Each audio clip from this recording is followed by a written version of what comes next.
We're now joining our team on ground covering the 2022 Ehingbeti Lagos Economic Summit. Stay with us. Planning and budget. And with that, one of the areas that he really kind of drove home yesterday was that Lagos is continuously evolving through platforms and conversations like Ehingbeti Summit. It has led to the birthing of various projects like the Dangote refinery in the free trade zone and the Lekki deep sea port. So those are the highlights so far. Over to you, Shalakwe. Thank you. So I get the pleasure of talking about our goodwill messages, and Lagos has been very fortunate to have a lot of partners. We had goodwill messages from some of our development partners, Mr. Kalim Shah, from the senior country manager from IFC. We had from our very dear friends in the diplomatic community, represented by Mr. Ben Llewellyn-Jones, the British Deputy High Commissioner. We had from the private sector, Dr. Ije Jidenma, the President of the Institute of Directors, and from Dr. Ashiwaju Dr. Michael Cole from the Lagos Chamber of Commerce and Industry. We were also poised to have one from the Nigeria Employers Consultative Association, NECA, and thank you very much for your support. We're hoping we can take that today. And last but not the least, we had one from the Honorable Minister for Aviation, Senator Hadi Sirika. And then we went into a session where we hosted the award-winning chorale, students from the Education District 3. We had a beautiful soprano of the Ash Grove, which is a Welsh folk song, and a wonderful rendition of Asikolaye by King Sunny Ade. I shall not like to attempt to sing. From that, we moved on to the opening speech by Mr. Governor, where he talked about our deep commitment to laying this foundation of a local context and adaptation that truly works for Lagosians, that we've scanned the world, we've worked on this plan for 18 months, but at the end of the day, Lagos has to implement and actualize and envision what will work for Lagosians, essentially solutions that are localized and best suited for us. And that the whole intent is to position Lagos as an economic powerhouse, not just for Nigeria and not just for the sake of Lagos, but for the entire West Africa and African continent. And then we went on and saw a documentary on the history of Ehingbeti, showcasing people like the former Commissioner for Economic Planning and Budget, Dr. Yemi Cardoso, who really was one of the ones who kicked this off alongside Asiwaju Bola Ahmed Tinubu 22 years ago. Okay. And the documentary highlighted everything from the first Ehingbeti Summit, some of these wins, but the core theme was really around partnerships, which is really how Lagos has succeeded over these years. And then we went into the phenomenal fireside chat that Mr. Governor had with the youth panel. I think they deserve a round of applause again. We had amazing young people. I think Mr. Governor was a little bit dazzled, really. I think we all were, from the amazing farmer Akin Alabi, who has left me with the legendary words, choose your hard. Just choose your hard. It's hard everywhere. To the amazing Tolu Makinwa, who, like me, is very focused on working with the SDGs and with the social impact sector. To Tolu of Kugali Brothers and really all his team, who are doing amazing things. For those who don't know, they've just recently partnered with Disney. This is the first outside studio that Disney has ever partnered with, and they are a Nigerian brand. Exactly. And so you've got to catch that. You've got to catch the animation they're working on. It's focused on Lagos. It's actually about Lagos, and this is now a global partnership. So we're very proud of the work they're doing. And then, of course, we had Sean Burrows, who is an American that escaped to Lagos. So reverse jackpot. We're very excited. Newsday, plenty more still ahead. Please stay with us.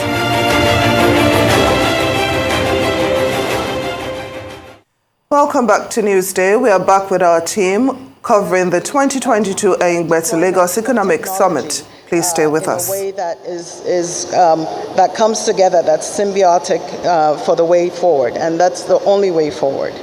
And then we went on another breakout session is the arts and entertainment. I like to put all of that into the creatives industry or creatives ecosystem. So there's a wealth in the arts and entertainment industry that can only be sustained when resources created locally are leveraged locally and also, of course, globally. To progress as an industry, there is a need to stop working in silos. And that not only speaks to arts and entertainment, but all across the sectors. We need to stop working in silos.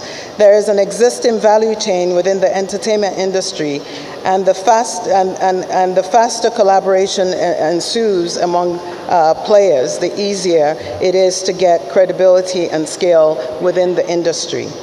Over to you, Shalapi. Thank you. So another set of words that resonated apart from partnership and collaboration was the audacity of Lagos, the spirit of Lagos. It was first mentioned by Tolu, again from the youth panel, but it was another word that just kept resonating throughout the series of breakout sessions that we also had. So during the trade and commerce section, we talked about the fact that Lagos is already a commercial hub in Nigeria, but to fully leverage its potential, we needed to again have audacity. We needed to invest in our shipping capability beyond just the ports themselves and the roads and rail infrastructure that's required to evacuate the goods. We talked about the Lekki corridor and the Lekki port and the fact that it was important to make sure that this was done better. Of course, there was an enormous amount of support and interest and excitement about the Badagry port signing that also happened during the main session.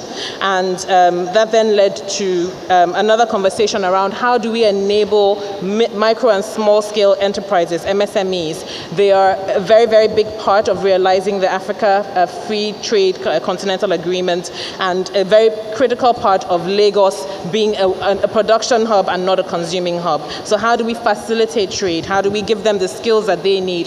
How do we help them with ease of doing business to understand and get the support that they need to be able to function? How do we help them address costs? These were all discussed in those breakout sessions. And then finally, marketing the Lekki Free Zone. So we're expecting our ports to open in this last quarter of the year, but we need to go out there and make sure people understand that these ports are here, that they're as competitive as the other ports in the rest of Africa. So that was on trade and commerce.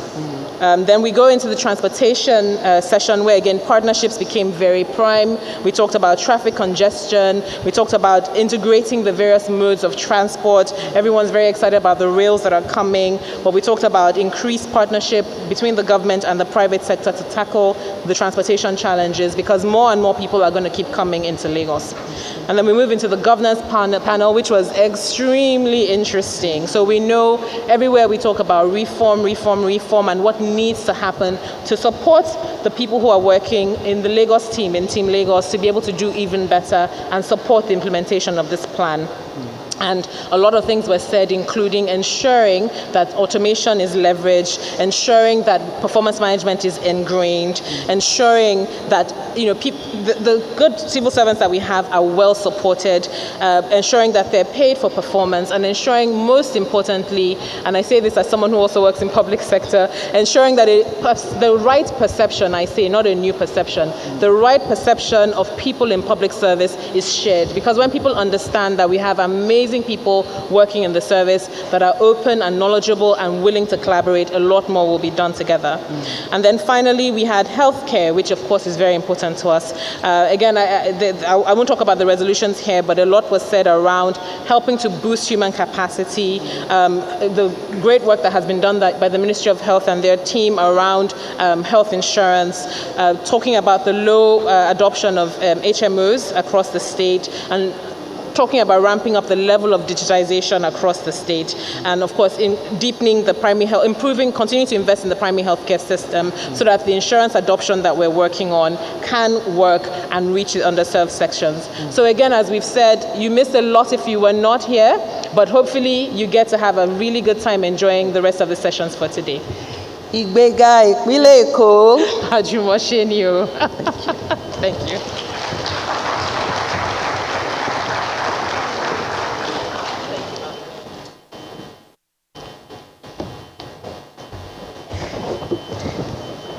Please can we applaud them once again for that very detailed analysis of what went down on day one. Distinguished guests, ladies and gentlemen, at this point in time, I'd like to crave your indulgence to quickly make another recognition. I'd like to recognize and welcome very specially a former Deputy Governor of Lagos State. Please put your hands together for Her Excellency, Dr. Idiat Olunroti Adebule. Thank you very much for being here. And of course, a GAC member, Dr. Fini. You're very welcome, sir. We thank you for being here. Another member of our Lagos State House of Assembly is here with us. I'd like to recognize Honorable Bolahon Yishao. You're very welcome, sir. A two-time Minister of the Federal Republic of Nigeria, a former President of the Lagos Chamber of Commerce and Industry is here with us, Chief Mrs. Nike Akonde OON. CON. Thank you very much for being here, ma'am. Distinguished ladies and gentlemen, we have our sponsors, and we indeed love and appreciate their efforts, especially towards Ehingbeti 2022. In the gold category, I'd like to recognize and crave your indulgence to please applaud very heartily Access Bank. Can we please put our hands together? And our pride is also here. We call them Conference 57, made up of the 20 local governments and 37 local council development areas of Lagos State. Please can we applaud Conference 57. That's also in the gold category. Moving on to the silver category of sponsors, we have Lotus Bank. Can we please applaud them?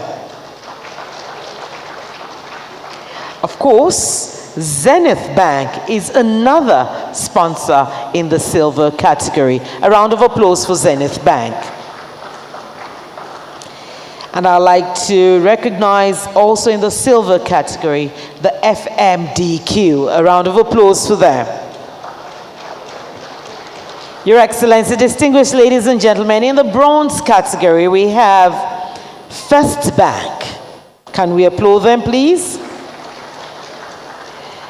And that very popular bank, Polaris Bank, is also in the bronze category. Sterling Bank is here sponsoring Ehingbeti 2022 in the bronze category. A round of applause. Hawaii is also part of our sponsors in the bronze category, not leaving out FCMB. UBA is also in this category. Julius Berger is also here in the bronze category. CCECC is also our partners in the bronze category. Badagry Ports Development Limited is also here in the bronze category. We thank you very much.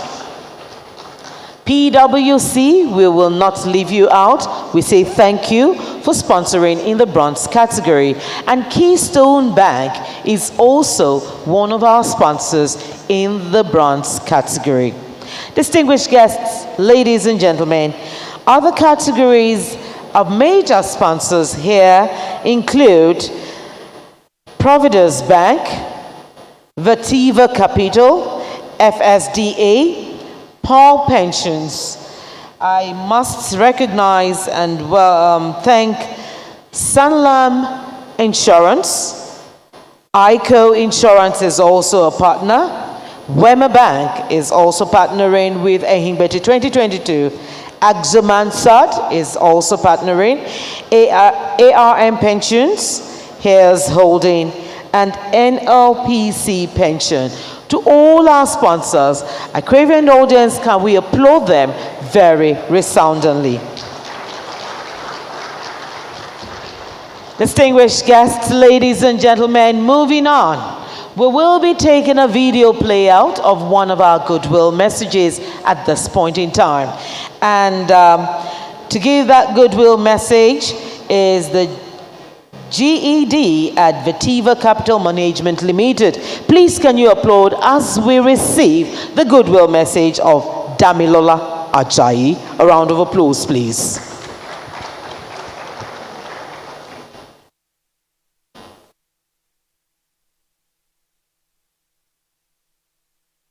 Ajayi.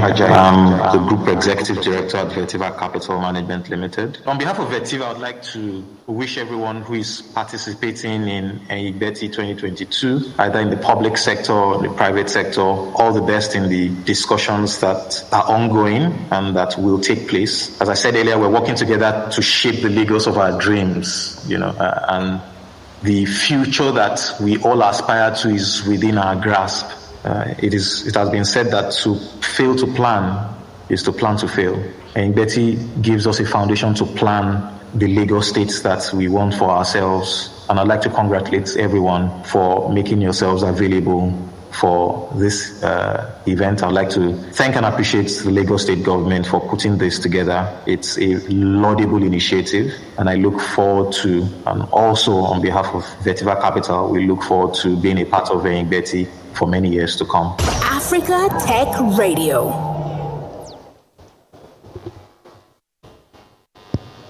Your Excellencies, distinguished guests, ladies and gentlemen, we will move on into a high-powered plenary discussion on revenue diversification and investment attraction. Our moderator is Mr. Tolu Oyekon, and I'd like to invite him on stage. Mr. Tolu Oyekon, Managing Partner and Director, Boston Consulting Group.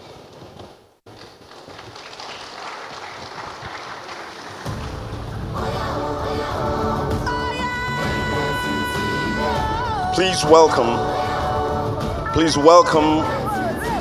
Mr. Chinua Azubike on stage. Mr. Chinua Azubike is the CEO of Infra Credit. See the beauty of this city. What started as a dream. Next is Mr. Abubakar Suleiman, Managing Director, CEO, Sterling Bank. We're first among the rest, Lagos City. We great schools, good roads. I also invite back on stage a special advisor on sustainable development goals and investment for Lagos State Government, Mrs. Sholakbe Hammond. Action, so let the good work continue. Show the world what we can do. And last but certainly not the least is Dr. Ayo Teriba, the CEO, Economics Associates.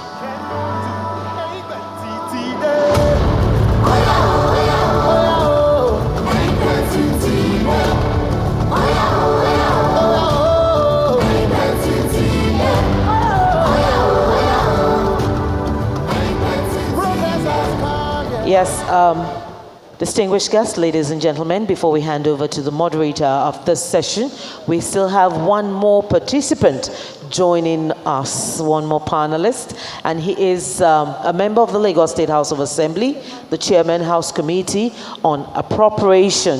Please could you put your hands together and welcome Honorable Bolahon Yishao.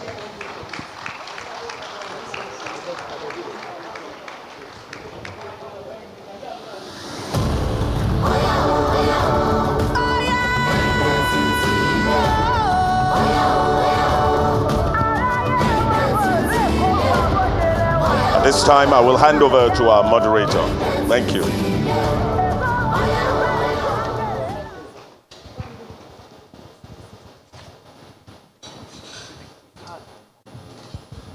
Okay.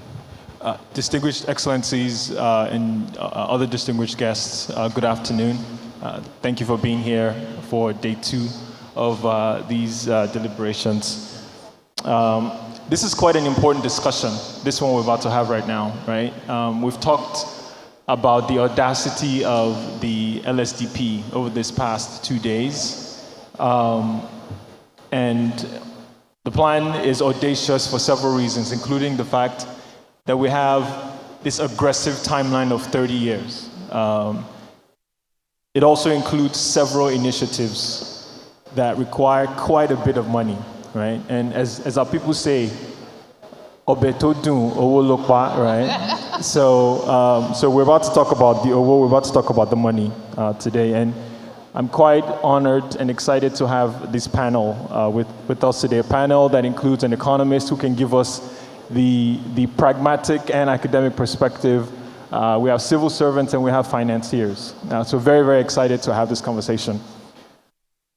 And I'd maybe like to start with the macroeconomic perspective, Dr. Teriba. If you take a look at the budget of Lagos, I want to start there, right? Because Lagos state government has to be the catalyst, has to invest to actually start a lot of these things, even though it cannot do it by itself. Now, when you look at government revenues, revenue has doubled over the past 5 years, but it still feels like it's not enough. Right. Can you talk to us a little bit about that? How do we think about needing all this money within this context of, it's like you keep moving 2 steps forward and then there's still more that you need to do?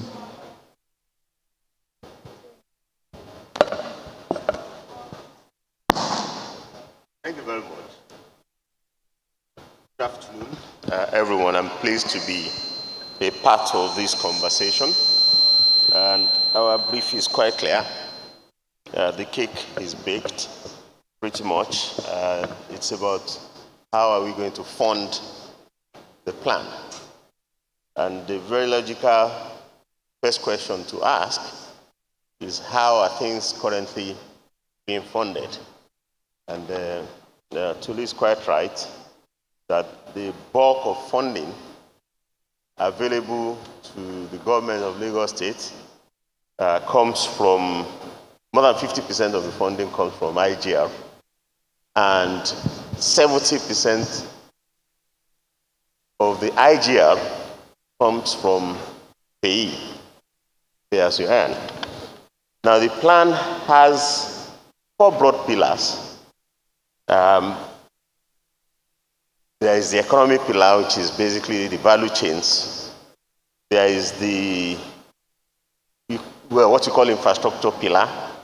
There is the human-centric city, and there is the governance pillar, how government is funded.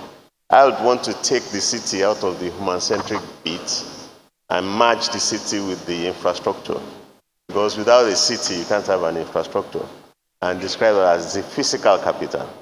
And leave the other element of the human-centrism as human capital.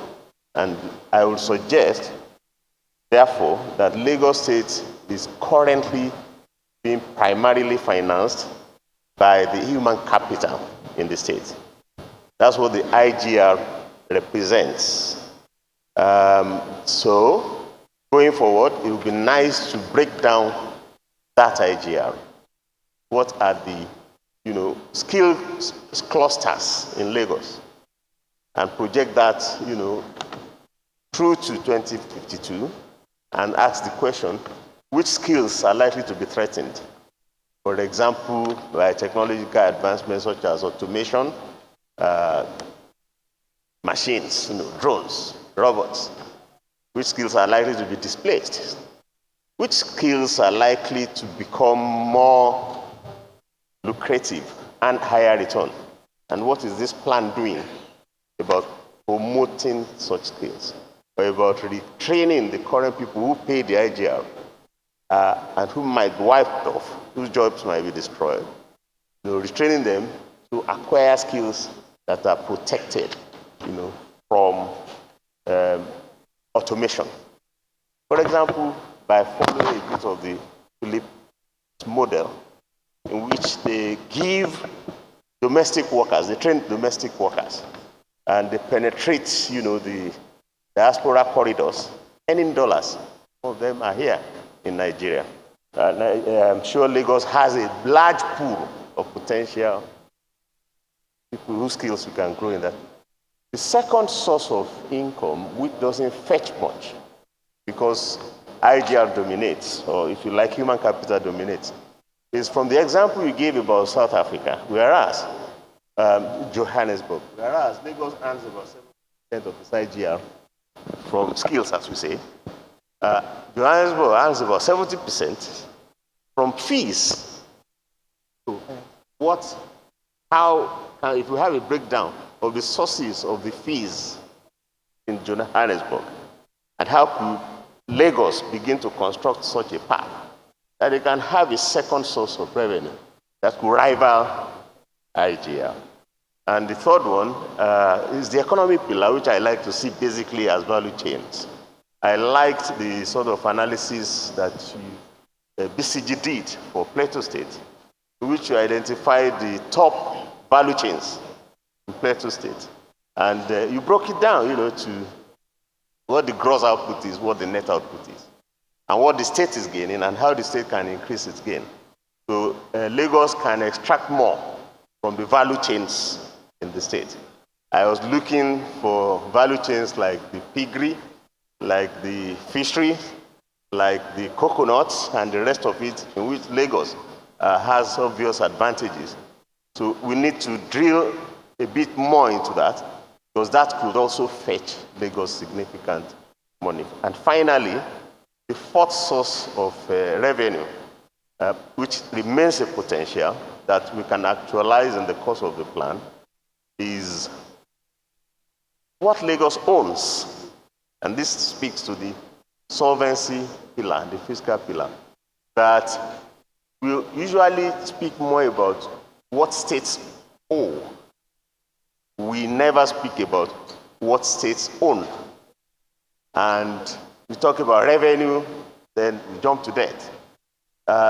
In recent years, what a state owns is a bigger ticket to revenue. So funding,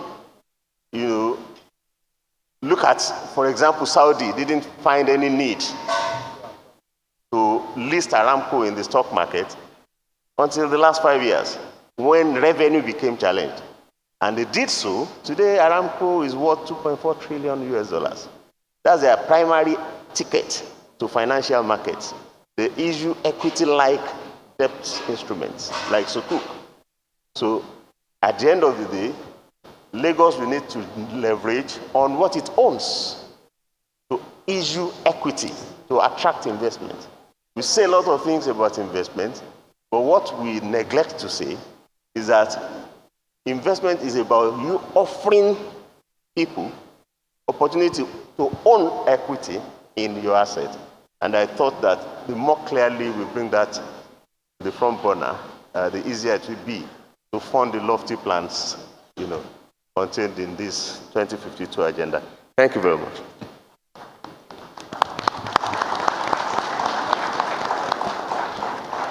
Thank you very much, Dr. Teriba. I'm going to come back to you on this idea of leveraging what the state and the city owns in a bit. But I'll come back, not right now, but I'll come back.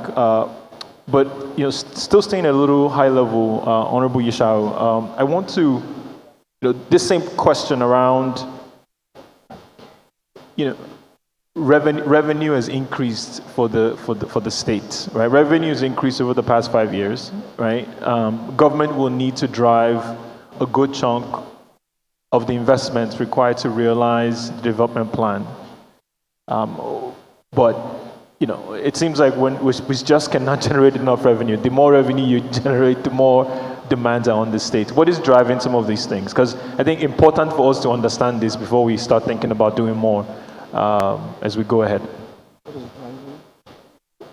Revenue is increasing, but it's still largely insufficient if you think about all the needs of the city. What is driving this mismatch from your perspective?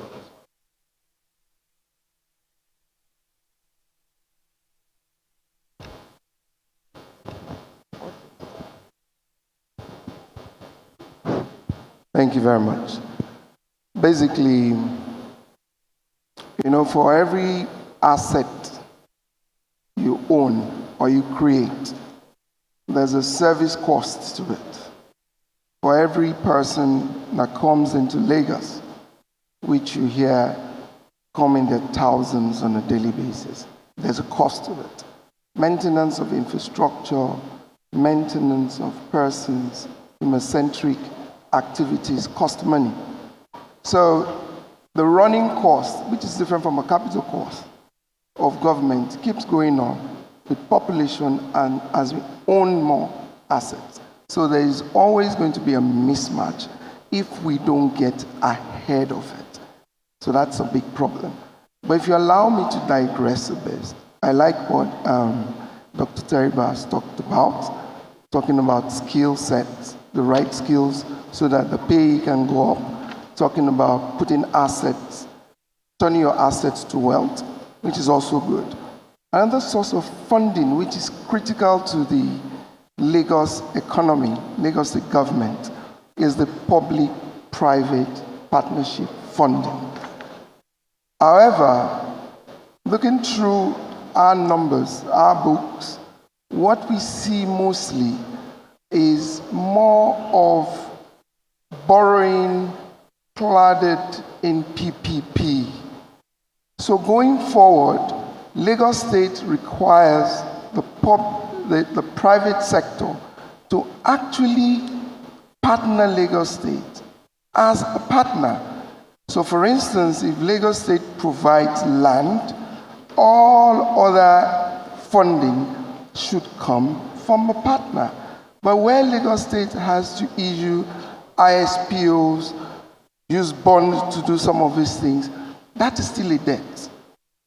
And we need to service it. So for every borrowing we make this year, the following year, the amount of revenue that will go into debt servicing will continue to go up. So it is important that over the next 30 years, in the near term, to be precise, we need PPPs, partners, that are ready to be partners with Lagos State, that will put the money where the mouth is, as is normally said. So that is where we stand. Thank you. Thank you, Honorable Yeshau. So certainly we have begun our PP journey, but we definitely need to mature into better PPPs.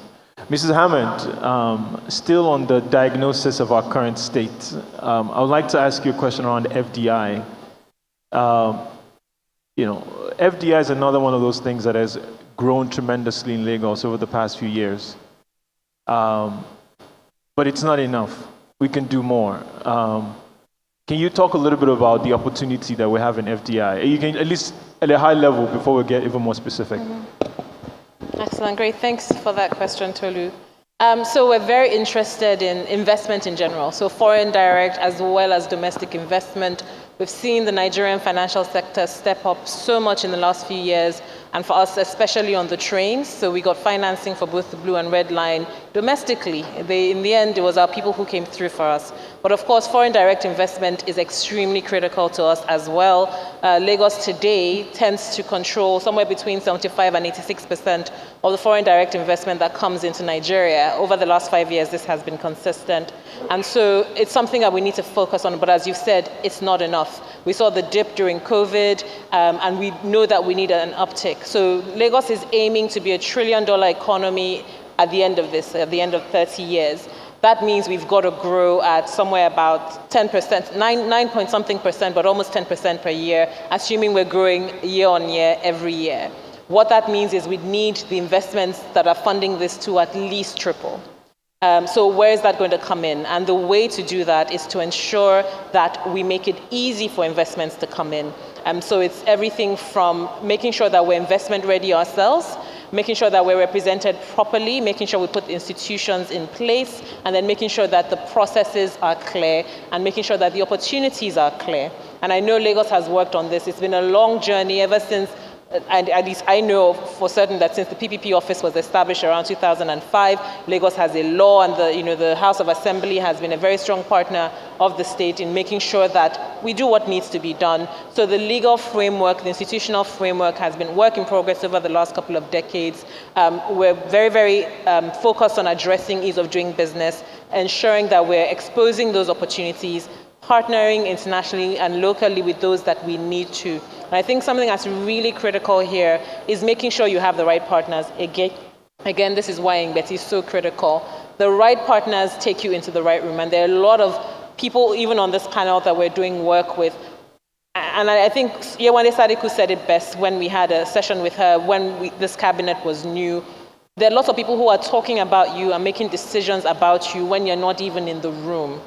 So these decisions happen. International capital, money is fungible, and money is not emotional. They're going to go where they feel their money is safe, and where they feel the returns they're looking for will be right. So if you have one but you don't have the other, you may still not be an attractive, an attractive bride, as it were.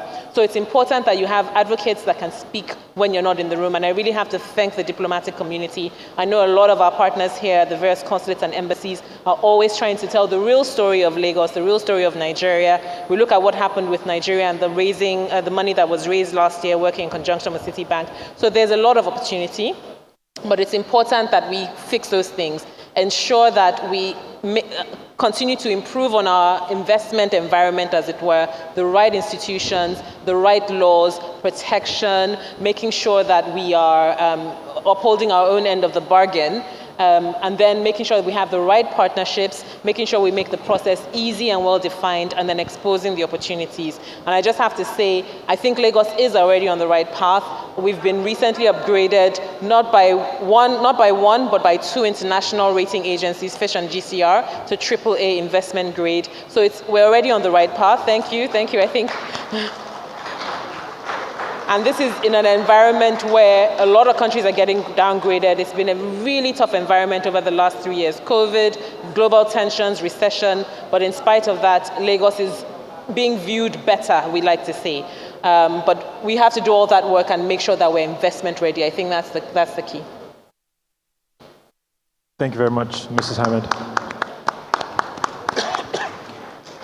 Can I maybe just push you a bit, Mrs. Hammond? A lot of great things. One of the objectives that have been set in the plan is to improve an important ratio, which is FDI to GDP, right? Right now, we stand at roughly 2%, right? Despite all the progress. Can you talk about some of the reasons why we have that gap between the 2% versus the 5%? And maybe how quickly can we get to this 5%? Because that's where the opportunity is. Where we get, that's a sizable amount of potential capital coming into the market. Okay, thanks. So I think it's a balance of what I had said before, as well as the opportunity. And for me, I tend not to look at the gap. I tend to look at what needs to be done to get there. First of all, for Lagos, and Lagos is very, very lucky, I keep saying, a lot of the growth that is required is already out there. The businesses we have, the MSMEs we have, will drive that growth if they have the right support. And so the institutions we need to build, yes, but we also need to provide infrastructure.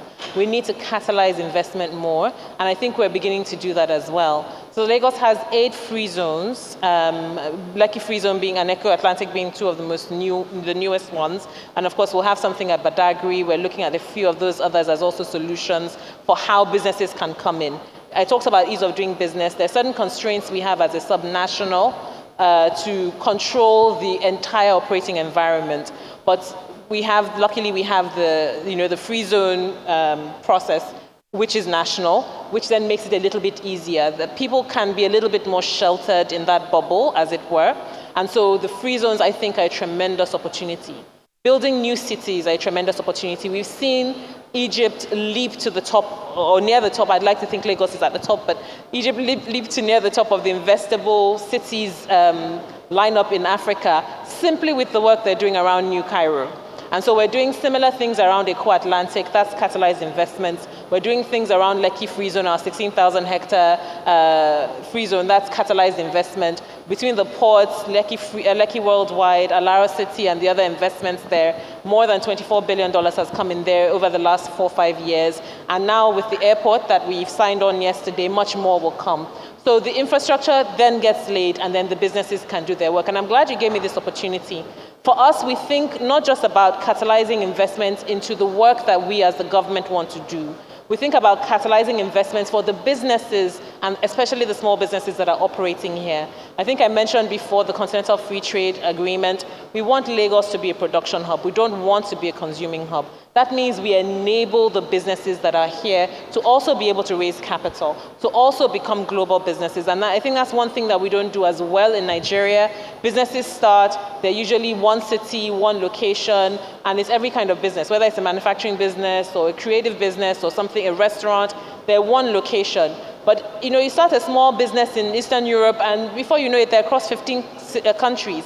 Now it's harder to do because Africa as a whole has not worked together well, and that's why for me, I think with what's happening with the Continental Free Trade Agreement, what's happening with the PAPS payment system that's been put in place now by AFREXIM and the Continental Free Trade Zone group, all those things are going to start catalyzing us working well together. So it's that investment in infrastructure so that the businesses as well can do what they do best, which is grow. Thank you very much, Ms. Hammond. I especially like the part where you talked about creating the opportunities for investments as well. Thank you. Mr. Suleiman, I think this would be a good time to bring you in to talk about the private sector. We spent time talking about the role of government and some of the challenges and what government can do, but when you look at this plan, I think it's estimated that over the next 30 years, only about 30% of the funding required can be driven by government, and that's even when government does everything that it needs to do. So a good chunk of this, needs to be by the private sector or through PPPs. So can you just talk about some of the opportunities that that exist for the private sector to participate in this plan? Thank you. I think I'll start with something Mr. Teriba said that I thought we should not ignore. There is this idea that Lagos is a consumer or consumption economy. But the truth is that for you to be a consumption economy, you have to be producing something. Otherwise, somebody is paying for it. So Lagos is really, truly a production economy. And I think to some extent, we don't think clearly about services as production, and we should never forget that. My starting point is to say that the most important decision a government has to make is not how it will fund an ambitious development plan. It is what it should fund. In fact, if we get that decision right and the government is able to avoid the trap of trying to fund the things that could be funded by others, it will realize that the challenge that is left is not as much. I get the sense that Lagos understands this, that it is not their job to fund everything, and therefore they will not find themselves in the trap of trying to fund all of the project required to deliver the development plan. The second point I would like to make regarding the role of the private sector is to remind people that the original Japa story is a Lagos story. That we now have the same thing happening with Western country doesn't mean it is new. For decades, people have jackpot from other parts of the country to come to Lagos. And we must step back and ask, why did they do that? Because if we don't figure out why we had so many competent, credible people coming into Lagos to contribute to building Lagos, then we're not going to be able to invest in ensuring that that continues to happen. My big concern is we have not reflected enough on how to continue to attract talent into Lagos. And why did I say this? The easiest way for the state government to increase the chances of funding the entire development plan is to increase the average productivity of its citizens or residents. Increase the average productivity of the residents. And therefore, what the state itself should focus on funding directly should be the things that will increase the average productivity and cannot be done by the private sector. The number one, obviously, is for people to feel like they've got a community that they want to live in. I was making the example recently to someone before we came on stage, that if there was a park somewhere near to my house where I could take a walk to and walk around for 30 minutes, it plays such an important role in my decision to remain in a particular city than people realize. So when Lagos invests in all of this social infrastructure, it has economic implications. How do we get the private sector to play its part in funding this project? Well, the first part is Lagos must stay ahead of the national average in terms of its ease of doing business, well ahead of the national average. In fact, Lagos needs to start to think of itself almost like a Hong Kong within a China, where you are part of the same country, but the standards to which you have evolved your financial system is well ahead of the average of the country.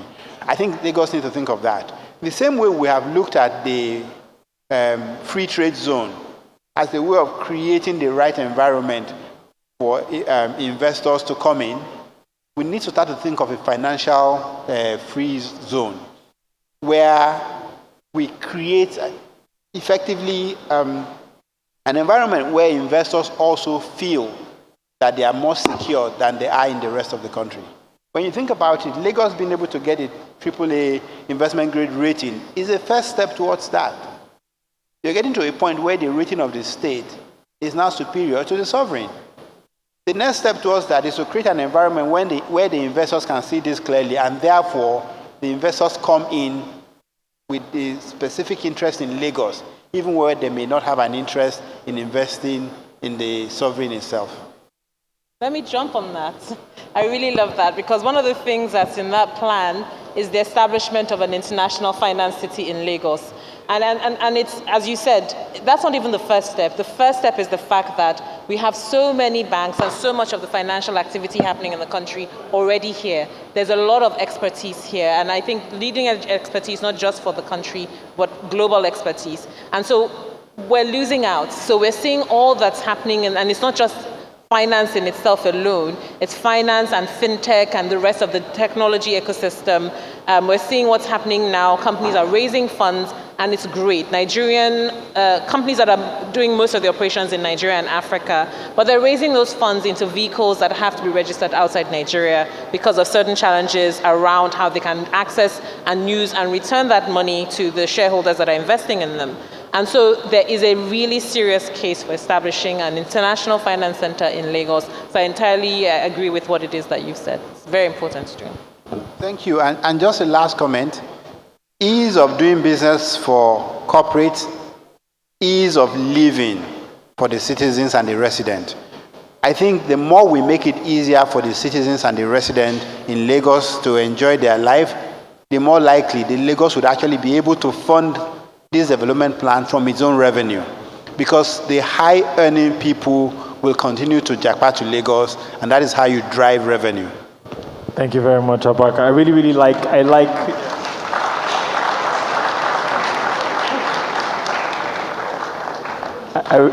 the jackpot analogy, and how Lagos is the destination for others, and it's an opportunity for us to learn. I also like the fact that it's so interwoven. It's really hard to disaggregate the role of the government separately from the role of the private sector and how they're linked. So thanks for that.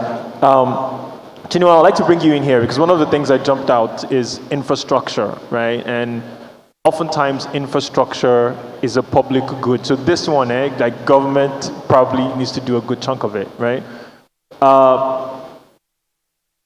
Getting funding, oftentimes to do the level of infrastructure, you may need to borrow, at least initially, because you make the money back over time.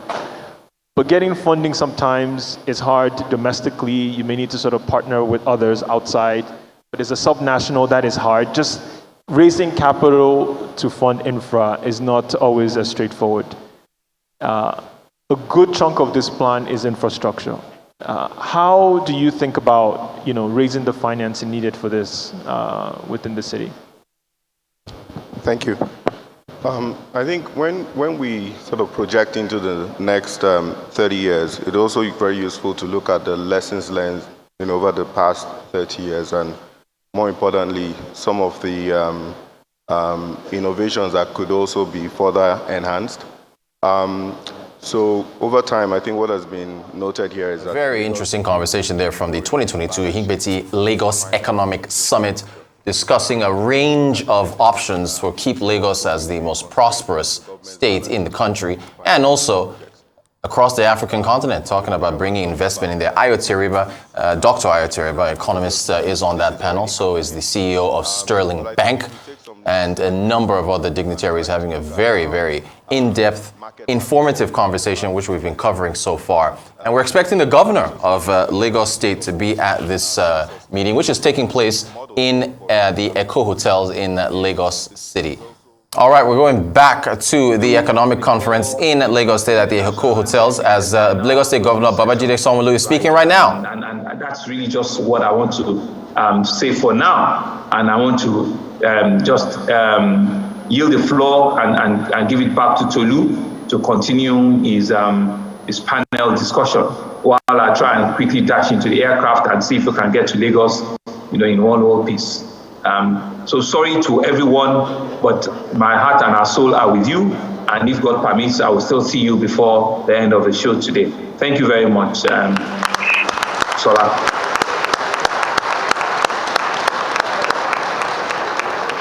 We thank Mr. Governor. I will now return to the panelists and hand over to the moderator of session. Thank you. Thank you, Mr. Governor. Safe travels back. In fact, we're about at time. Maybe I give 2 minutes to Dr. Teriba and Mrs. Hammond to share your thoughts on quick wins. Well, thank you very much. The conversation about, the opportunities, the options, and the rest of it has been very rich. I'll just want to weigh in on this issue of borrowing. Borrowing is a very, very broad term. Nigeria is, the current budget proposes a deficit of, is it 10.78 trillion, the federal government budget, in which we are proposing to borrow 10.57 trillion out of that 10.78 trillion.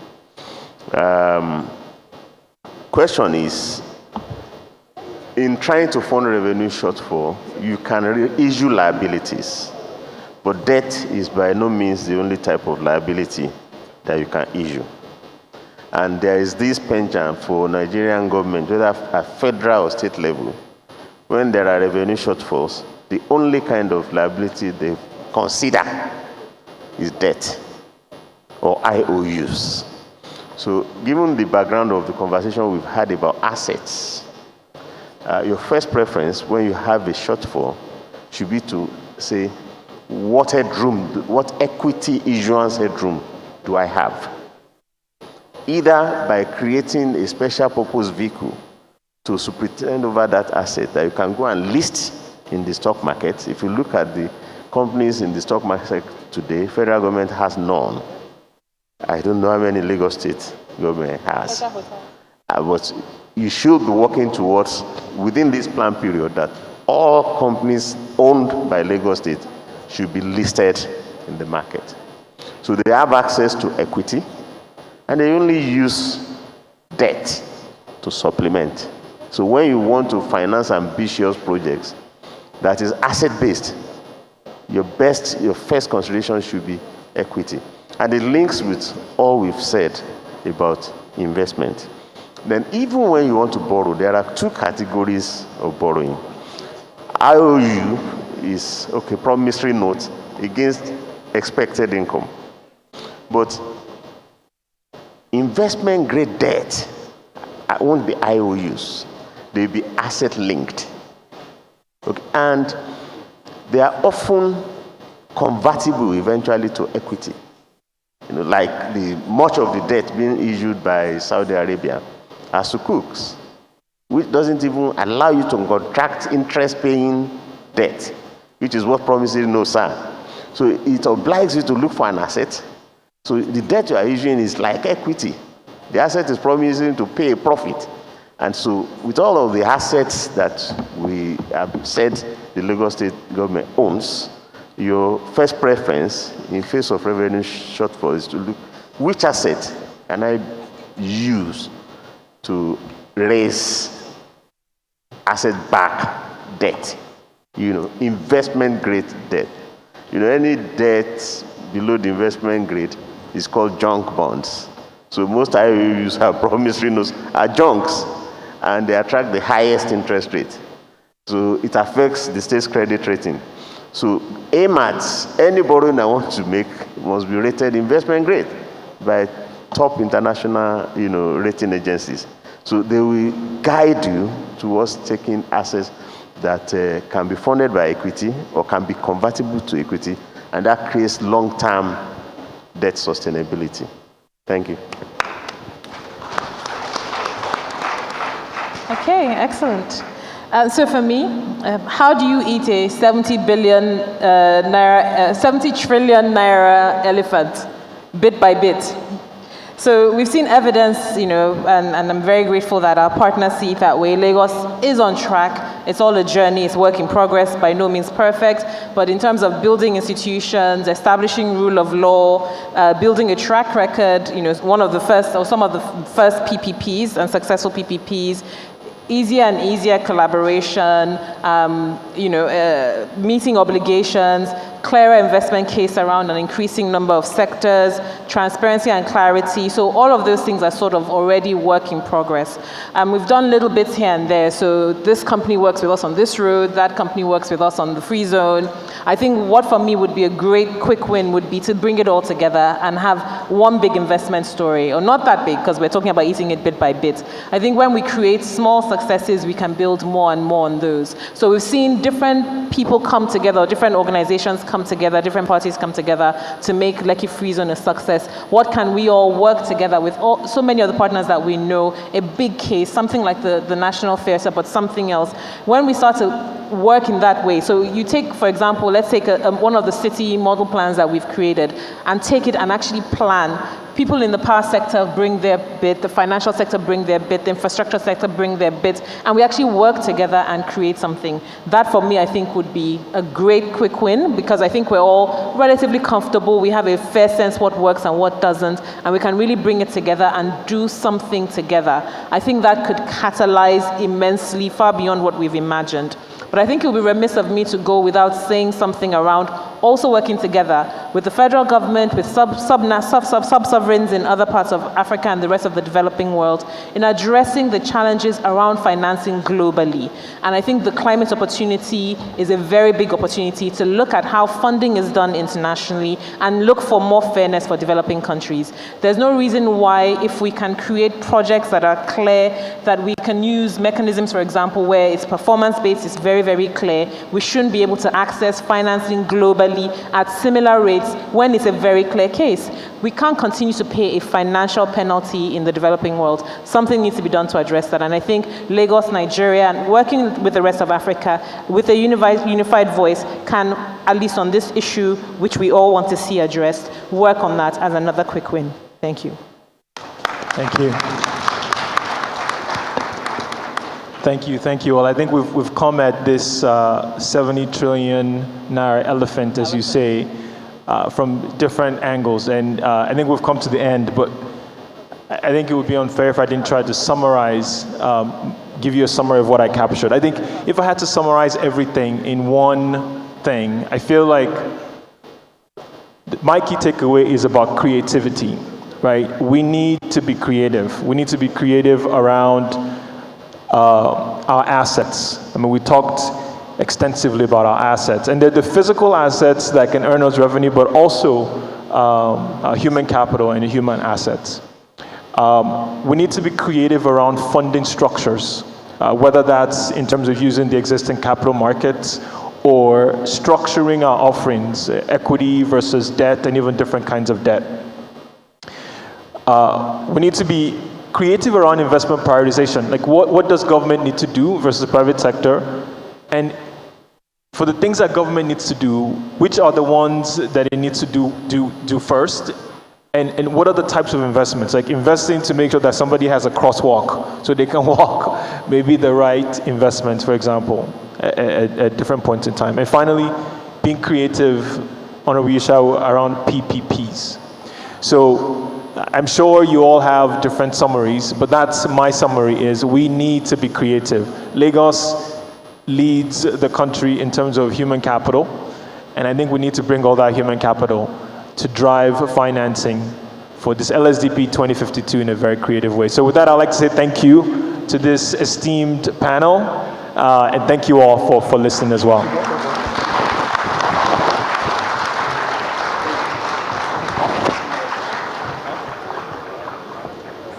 Ladies and gentlemen, please can we applaud the moderator of session and all the panelists once again. Very quickly, we'll just take the photographs and then we'll go off stage. And while the photographs are ongoing, I recognize and I welcome the Executive Director, Zenith Bank, representing the MD, Aki Ogunroti. Thank you very much for being here.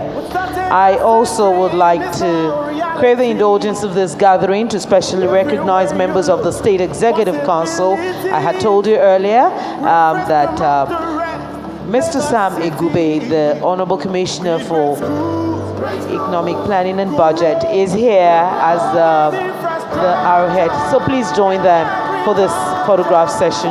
All members of the State Executive Council, you're highly recognized. The SSG, the Chief of Staff, and indeed all commissioners and SAs here present. We thank you for being here.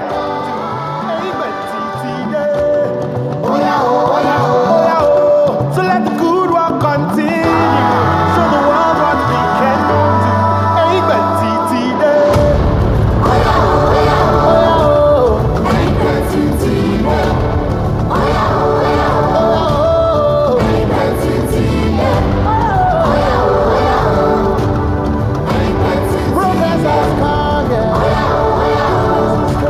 Thank you, Mrs. Mary, for joining us as well for the photograph session. Step by step, we will start with building a greater Lagos. Photographers, are we good with that?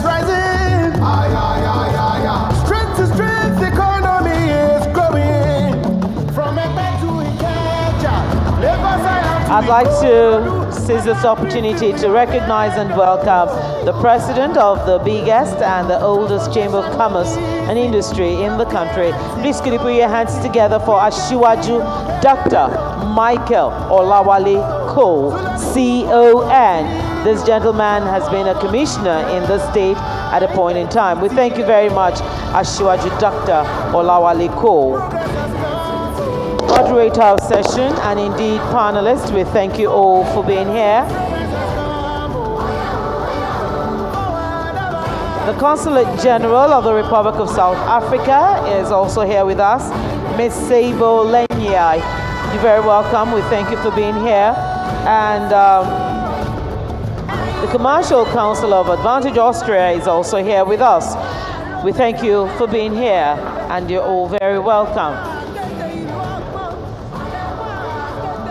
Your Excellencies, members of the State Executive Council, our royal fathers, all courtesies duly extended, ladies and gentlemen. Moving on, at this point, we will be taking the keynote address, and it will be coming from none other than the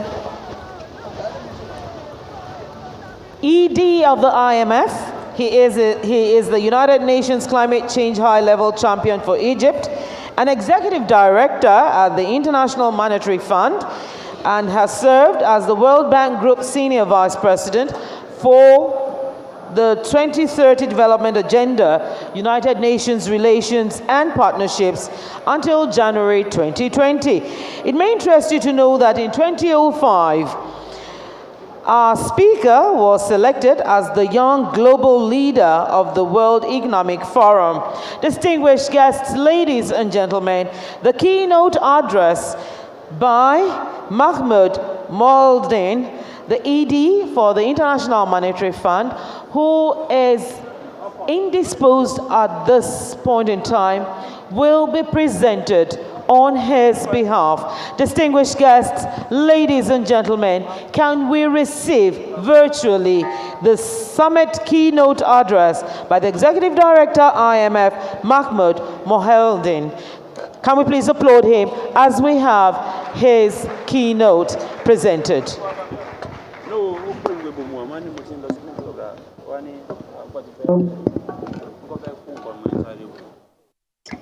Ladies and gentlemen, excellencies, it is a true honor to be joining you today in this opening session for the Ehingbeti Ehingbeti platform. It is right at the beginning. I would like to share some sincere apologies from Dr. Mahmoud Muhyiddin, who couldn't join you for this opening session, but I have that utmost pleasure of relaying his messages to you. And I wish that I could be doing this in person, certainly, in order for me to experience the very Lagos hospitality that I have experienced before.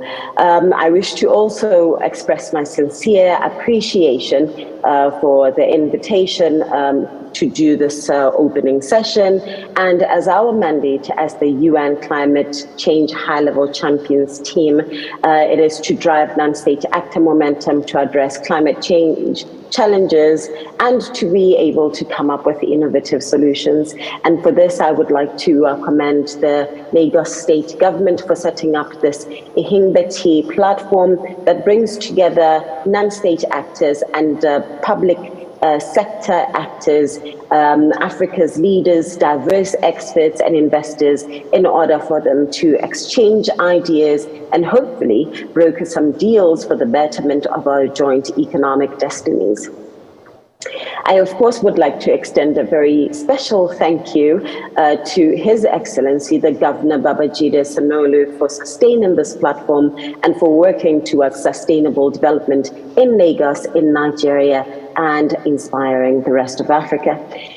I particularly had hoped to be there in person. I had confirmed for the earlier session in August, which unfortunately had to be moved. But I wanted to be able to experience, of course, Lagos in its true jewel form, that is the jewel in the eye of Africa, and the center of excellence, and indeed a national asset to Nigeria. It is the third largest economy in the continent, and it is certainly home and a hub of business in West Africa and the commercial capital of Nigeria, with over 30 to 40% of the commercial activity happening in Nigeria, happening in Lagos. And of course, the capital and money markets of Nigeria reside in Lagos. It is a true investor's haven, the top destination for capital investment in Nigeria, with $8.32 billion worth of FDI inflows in 2020, and of course accounting for over 80% of total investments into Nigeria. And according to the World Economic Forum, Lagos is the best metropolitan area in Africa. And as I say this, I am reminded of a conversation that I have had with the governor before, of course, boasting that indeed Lagos is this biggest metropolitan area. And it makes me wonder if WEF has heard him mention this previously. And of course, Lagos has made a name for itself as a tech hub, rapidly advancing towards a 24-hour economy, generating 10% of Nigeria's total GDP of about $432 billion. Again, according to the Startup Blink's 2019 Global Startup Economy Rankings, Lagos is now ranked the best startup economy in Africa. Fitch International and the GCR both upgraded the rating for Lagos from AA+ to AAA long-term for fiscal discipline in 2021 and 2022 respectively, and an atmosphere where many countries are, of course, experiencing fiscal challenges and some are being downgraded. The ease of doing business as well in Lagos has improved due to the policies that have been implemented in order to speed up the processes of getting permits and titles, and automation of tax collection systems, and many more. There is indeed a true commitment that we are picking up in Lagos State, that there is commitment to achieving the SDGs and also to being a net zero economy on emissions and waste by 2050. and this is evident in its development agenda themes of health and environment, transport and traffic management, education and technology, security and governance, entertainment and tourism, of course, and the big challenge of making Lagos a 21st century economy. There has been a focus on improving upon these themes and making policies that support development in these sectors that ensure an achievement of the various SDGs. And we do know that the SDGs were a follow-up of the Millennium Development Goals that were established in 2015 by the United Nations General Assembly. And as we think about charting a path of sustainable development, it's important that we reflect on these 17 interlinked global goals that, of course, were designed to be shared as a blueprint for peace and prosperity for people and planet. And now, of course, and in the future. So as we think about developing these paths, it's important we reflect on those and think about where we currently stand. Many African countries did not meet the Millennium Development Goals, and it is anticipated that many are still or continue to lag behind most of the world when it comes to socio-economic development, despite the widespread adoption of and progress towards the Sustainable Development Goals. A recent report by the Sustainable Development Goals Center for Africa, Africa 2030, giving a 3-year reality check, reveals that very minimal progress has been made, and in some instances there's been complete stagnation. But this is not surprising at all, given that we are now dealing with some sort of a triple crisis, if I may say. The world is grappling with the possibility of yet another economic recession amid this war in Ukraine. There's high inflation that disrupted supply chains, and many African countries find themselves in an even more stressed fiscal position from managing the pandemic to having entered into this pandemic with significantly greater debt vulnerabilities than they had at the start of even the 2009 global financial crisis. So this situation has indeed resulted in constrained fiscal space for most African governments, nations, and cities. Has resulted in constrained fiscal space for most African governments, nations, and cities to simultaneously build resilience to climate change, to implementing and working towards achieving sustainable goals, and sufficiently financing an economic recovery plan post the pandemic. And of course, the challenge is that we shouldn't have to choose. Nations shouldn't have to choose between sustainability and economic development. And we find that the core basis of climate action must be wrapped around the implementation and attainment of the SDGs. And climate action is certainly well within the SDG, representing SDG. All right, Sustainable Development Goals, very much part of the conversation at the 2022 Ehingbeti Lagos Economic Summit.